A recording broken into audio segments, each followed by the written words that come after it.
इसी व्यवस्था के तहत पहुंचना होगा। तो उसके लिए जो लोग पार्टी विहीन बात कर रहे हैं ना राजनीति की, वो लोग 2 प्रश्नों पर सिमट जाएंगे, 2 प्रश्नों पर। लेकिन बोलने का सबको अधिकार है, इसलिए रोका तो किसी को नहीं जा सकता। लेकिन पार्टी विहीन तंत्र ऐसे समझिएगा जैसे बिना टीचर के बच्चे। नहीं, ऐसा नहीं है। हमने पार्टी विहीन प्रजातंत्र के लिए पूरा ऐप बेस्ड व्यवस्था बना के रखी है, और उसमें भविष्य में जो लेजिस्लेचर और एग्जीक्यूटिव है इनका भी सेपरेशन हो जाएगा।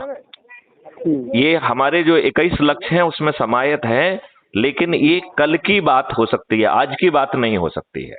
चलिए, इतने से ही सहमत है। अच्छा देखिए, मैं आपको उसको बता रहा हूं। पहले हमें पार्लियामेंट में जाकर नियम कानून बदलना होंगे ना, तब पार्टी विहीन प्रजातंत्र आएगा ना। बिल्कुल बिल्कुल बिल्कुल।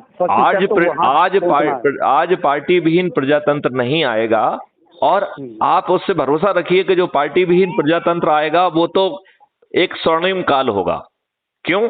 क्योंकि फिर वही लोग आएंगे ना जो उस फील्ड के बिल्कुल मास्टर लोग होंगे, राइट।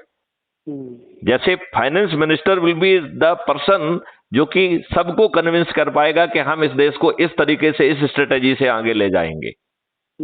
वो आज का राजनेता नहीं होगा, राइट।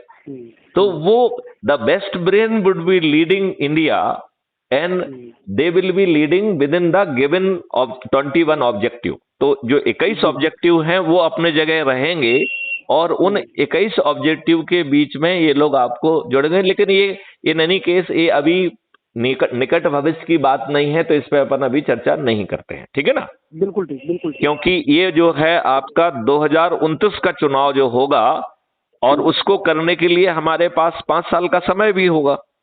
तो आप अभी मुझे केवल एक प्रश्न का उत्तर दें।